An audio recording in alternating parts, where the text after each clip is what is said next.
ውድ ቻናላችን ቤተሰቦች እንኳን ወደ ቻናላችን በደህና መጣችሁ። እሁድ ምሽት 12 ሰዓት ተኩል ላይ ሊቨርፑል በአንፊልድ ማንቸስተር ዩናይትድን የሚያስተናግድ ይሆናል። በዚህ ተጠባቂ ደርቢ ዙሪያ እንግዲህ አሰልጣኝ አርነ ስሎት በዛሬው ዕለት ከጋዜጠኞች ጋር ቆይታ አድርገው ነበር። በዚህ ቆይታቸው የተለያዩ ጥያቄዎች ተጠይቀው ነበር። ለነዛም ምላሽ ሰጥቷል። ምን ተጠየቁ፣ ምንስ መለሱ የሚለውን ይዤላችሁ መጥቻለሁ። እስከ መጨረሻው ደቂቃ ድረስ አብራችሁኝ እንድትቆዩና እንድትከታተሉት በአክብሮት እጋብዛለሁ።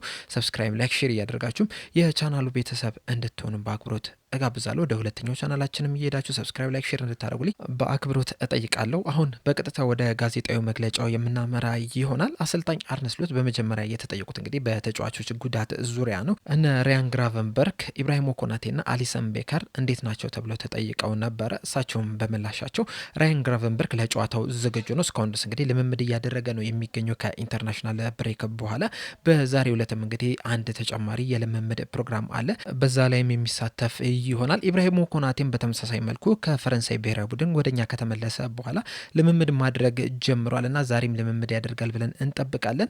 አሊሰን ቤከር ግን እስካሁን ድረስ ከጉዳቱ አላገገምም፣ ከቡድኑ ጋርም ልምምድ እየሰራም አይደለም የሚገኘው የሚል አስተያየትን ሰጥተዋል። በዛው የይዞም ግን አሊሰን ቤከር መቼ ነው የሚመለሰው ተብለው ተጠይቀው ነበረ። እሳቸውም በምላሻቸው በዚህ ቀን ይመለሳል ብሎ ለመናገር ትንሽ ይከብዳል። ምክንያቱም እንግዲህ ሪሃብሊቴሽን እንደዚህ ያልቃል ብለህ የምትገምተው ነገር አይደለም።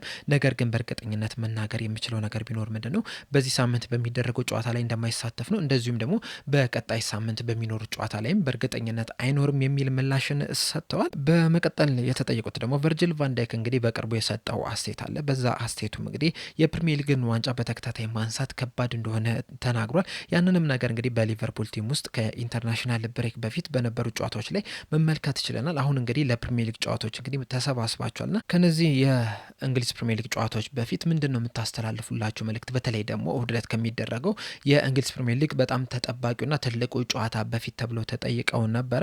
እሳቸውም በምላሻቸው የዘንድሮን አጀማመራችንን ካለፈው አመት አጀማመር ጋር የምናነጻጽረው ከሆነ ዘንድሮ ብዙ ቻንሶችን ክሬት እያደረግን አይደለም የምንገኘው።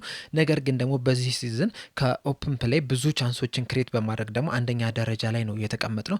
እንደዛም ቢሆን ግን ዘንድሮ በጣም ብዙ ጎሎች እየተቆጠሩብን ነው የሚገኙት። እስካሁን ድረስ እንግዲህ 9 ጎሎች ተቆጥሮብናል እና በዚህ ሰዓት ከአምናው ጋር ብናነጻጽረው ዘንድሮ በጣም ብዙ ጎሎች ተቆጥሮብናል። ከአምስቱም ጎሎች ደግሞ 4ቱ ግቦች የተቆጠሩብን ከቆሙ ኳሶች ናቸው። 2ቱ ደግሞ በካውንተር አታክ የተቆጠሩ ግቦች ናቸው።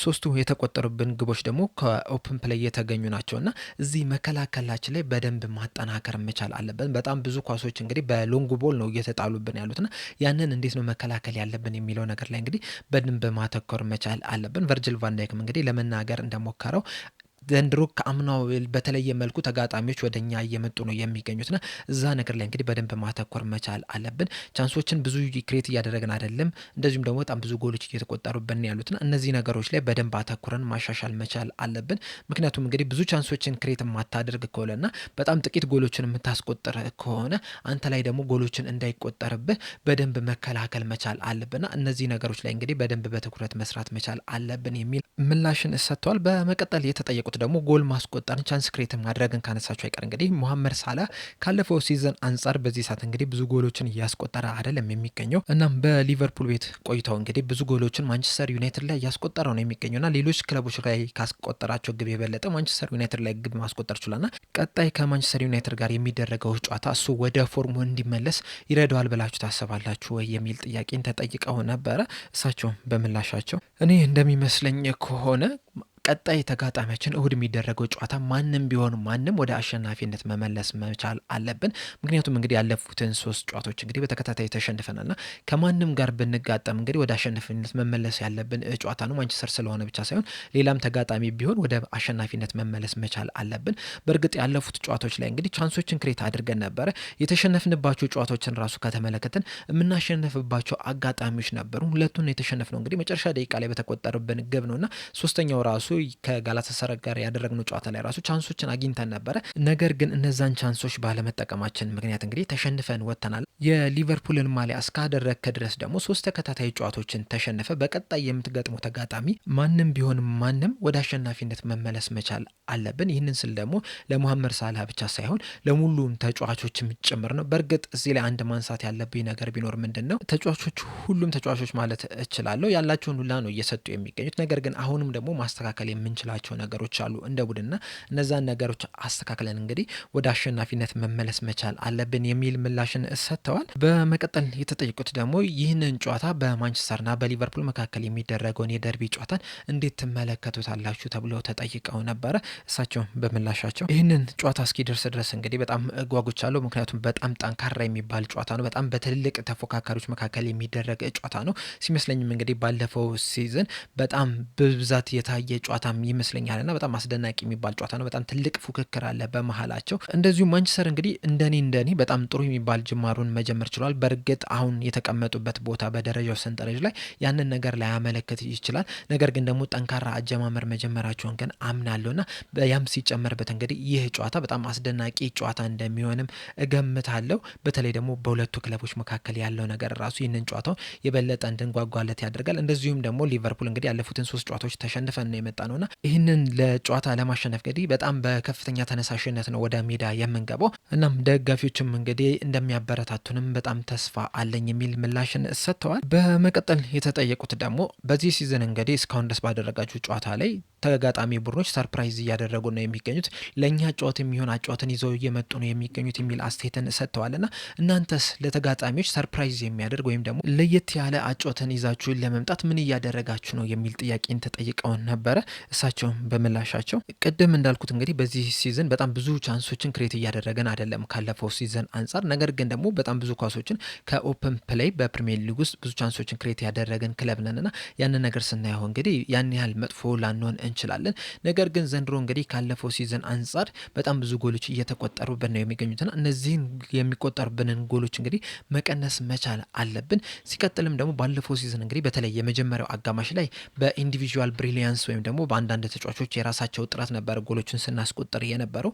በሁለተኛው አጋማሽ ደግሞ ከቆሙ ኳሶች ነበር እነዚህ ሎ ብሎኮችን ለማሸነፍ ጥረት ስናደርግ የነበረው። በነዛም እንግዲህ ብዙ ጎሎችን ማስቆጠር ችለናል ከቆሙ ኳሶችና ዘንድሮ እንግዲህ ብዙ የኢንዲቪጁዋል ብሪሊያንሶችን እየተመለከተን አይደለም የምንገኘው። እዛ ላይ እንግዲህ መፍትሄ መስጠት መቻል አለብን።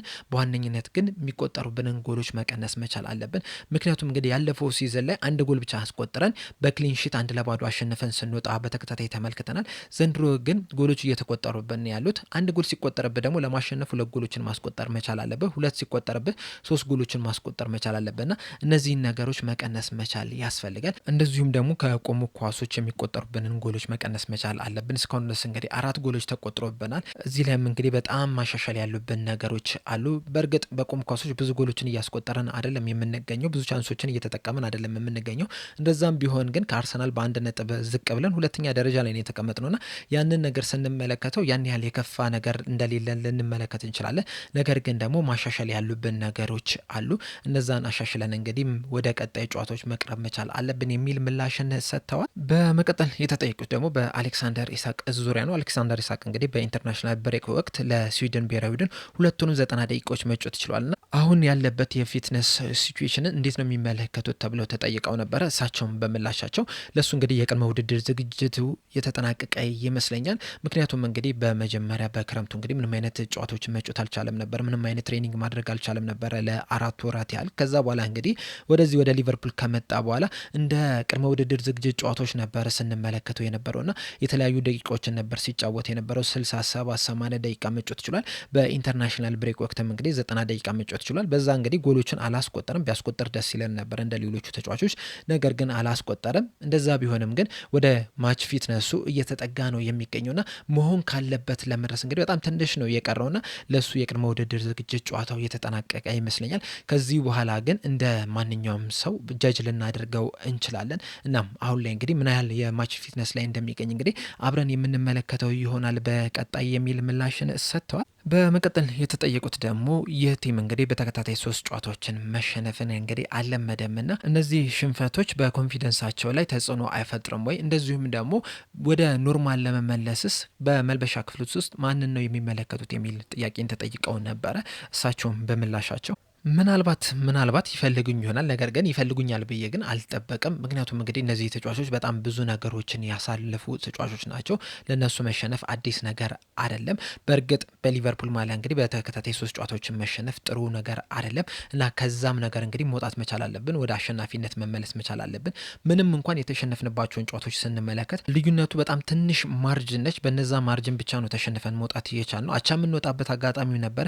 እንደዚሁም ደግሞ አሸንፈን ልንወጣ የምንችልበት አጋጣሚ ነበር። ነገር ግን እነዛን ሳንጠቀም ተሸንፈን ልንወጣ ችለናል እና ማሻሻል ያሉብን ነገሮች እንዳሉን እንግዲህ እንደ ቡድን እናውቃለን። እነዛንም እንግዲህ አሻሽለን ለመምጣት ከፍተኛ ጥረት ነው የምናደርገው። ነገር ግን ደግሞ እሁድ ለሚደረገው ጨዋታ 3 ተከታታይ ጨዋታዎችን ተሸንፈን ብንሄድም እንደዚሁም ደግሞ 3 ተከታታይ ጨዋታዎችን አሸንፈንም ወደ እሁዱ ጨዋታ ብንቀርብም እንግዲህ ከማንቸስተር ዩናይትድ ጋር የምናደርገው ጨዋታ በጣም ትልቅ ጨዋታ እንደመሆኑ መጠን እንደዚሁም ደርቢ እንደመሆኑ መጠን በጣም ተጠባቂ ጨዋታ ነው። ለዛም ዝግጁ መሆን መቻል አለብን የሚል ምላሽን ሰጥቷል። በመቀጠል የተጠየቁት ደግሞ 3 ተከታታይ ጨዋታዎችን እንግዲህ መሸነፋቸው አይዘነጋም። ከዛ በኋላም እንግዲህ በመሀል የኢንተርናሽናል ብሬክ ጨዋታዎች ነበር። በዛም እንግዲህ የእናንተ ተጫዋቾች ጥሩ የሚባል እንቅስቃሴን ማድረግ ችሏልና በመሀል የኢንተርናሽናል ብሬክ ጨዋታ መኖሩ ይህ ተከታታይ 3 ጨዋታ ስንፈት እንግዲህ ብዙ እንዳይወራ አድርጎታል ብላችሁ ታስባላችሁ ተብለው ተጠይቀው ነበረ። እሳቸውም በምላሻቸው 3 ተከታታይ ጨዋታ ከተሸነፍክ በኋላ ወደ ኢንተርናሽናል ብሬክ ከምትሄድ ይልቅ እዚሁ ሆነ ሌላ ጨዋታ ተጫውታ ያንንም ጨዋታ በማሸነፍ ወደ አሸናፊነት ብትመለስ ነው የሚሻለው፣ ወሬዎቹንም ዝም ለማስባል።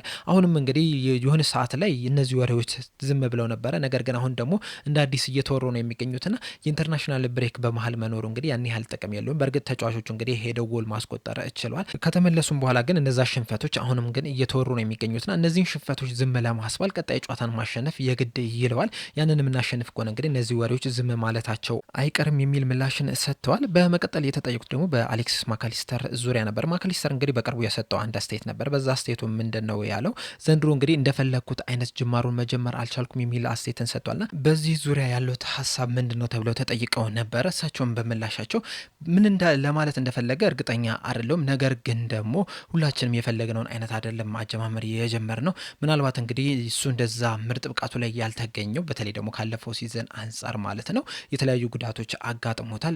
ጨዋታዎችን በየሱስ ቀኑ መጀመር አልቻለም። ጥቂት ደቂቃዎችን ብቻ ነው እየተጫወተ የሚገኙና በጉዳት ምክንያት ደግሞ የቅድመ ውድድር ዝግጅት ጨዋታዎችንም በስነ ስርዓት አላደረገምና በዛ ምክንያትም ሊሆን ይችላል በፈለገው መጠን ያህል ይህንን ሲዝን መጀመር ያልቻለው። ይህ ተጫዋች እንግዲህ በጣም ብዙ ነገሮችን ማሳለፍ የቻለ ተጫዋች ነውና አሁንም ወደ ምርጥ ብቃቱ እንደሚመለስም እርግጠኛ ነኝ የሚል ምላሽን ሰጥተዋል። በመቀጠል የተጠየቁት ደግሞ በቀጣይ እሁድ ጀምሮ እንግዲህ በ3 ሳምንት ውስጥ 7 ጨዋታዎችን ታደርጋላችሁ። ይህ ማለት እንግዲህ በየ3 ቀኑ አንድ ጨዋታን ታደርጋላችሁና ቡድኑን ፍሬሽ ማድረግ እንደዚሁም ደግሞ ጨዋታዎችን ለማሸነፍ ደግሞ በመሀል ያለውን በተጫዋቾች መሀል ያለውን ኬሚስትሪ ለመገንባት እንዴት ነው ባላንስ ለማድረግ ያሰባችሁት? አስቸግረም ወይ ተብለው ተጠይቀው ነበረ። እሳቸውም በምላሻቸው ትንሽ አስቸጋሪ ነው ይህንን ባላንስ ማግኘቱ። በእርግጥ እኛ ብቻ አይደለም እንደዚህ አይነት ስኬጁሎች እያጋጠሙን የሚገኙት። በዓለም ላይ የሚገኙ ቡድኖች እንዳለ እንግዲህ እንደዚህ አይነት ስኬጁሎች ሊያጋጥሟቸው ይችላል።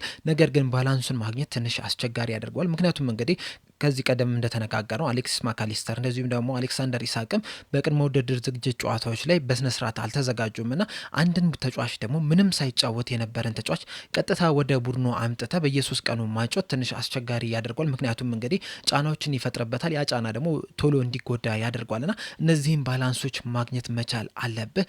ነገር ግን ደግሞ አንዳንድ ፖዚሽኖች ደግሞ ቀጥታ ተጫዋችን እያቀያየርክ እንድትጫወት የማያደርጉ ፖዚሽኖች አሉና እዛ ላይ ደግሞ በደንብ ጥንቃቄ ማድረግ ያስፈልጋልና ዋናው ነገርም እንግዲህ የዚህን ባላንስ ማግኘት ነው። አሁን ለምሳሌ በቡድናችን ውስጥ እንግዲህ 2 አጥቂዎች አሉን። ሂጎ ኤኪቲኬን በጣም ድንቅ የሚባል ጅማሩን መጀመር ችሏል። እንደዚሁም ደግሞ አሌክሳንደር ኢሳቅም ደግሞ ምርጥ አጥቂ እንደሆነ ሁላችንም እናውቃልና ሁለቱም ተጫዋቾች እንግዲህ ከአንድ አጥቂ የምንፈልገው ምንድን ነው የሚለውን ነገር እንግዲህ በደንብ ያውቁታልና ሁለቱም ብናፈራርቅ ያን ያህል ችግር ሊፈጠርብን አይችልም። በእርግጥ አንዳንድ ጊዜ እንግዲህ ተጫዋቾችን ስታቀያየረና የምታሸንፍ ከሆነ ተጫዋቾችን ቀያይረህ በጣም ጎበዝ ትባላለህ። ነገር ግን ደግሞ ተጫዋቾችን ደግሞ ቀያይረህ የምትሸነፍ ከሆነ ደግሞ ለምን አደረግክ ተብለህ ደግሞ ትወቀሳለና ባላንሱን ማግኘት ትንሽ ከባድ ያደርገዋል። በእርግጥ ይህ ደግሞ እንደ ምክንያት ሊሆን አይገባም። ምክንያቱም እንግዲህ በጣም ጥሩ ተጫዋቾች አሉን። እናም ይህ ነገር እንግዲህ እንዲሰራ ማድረግ መቻል አለብን የሚል ምላሽን ሰጥተው በመጨረሻም የተጠየቁት ደግሞ የመሐመድ ሳላህን ፖዚሽን እንዴት ለማድረግ አስባቸዋል? በተለይ ደግሞ ከፍሎሪን ቪርትስና ከሳቡዝ ላይ ጋር በሚጫወትበት ሰዓት ተብለው ተጠይቀው ነበረ።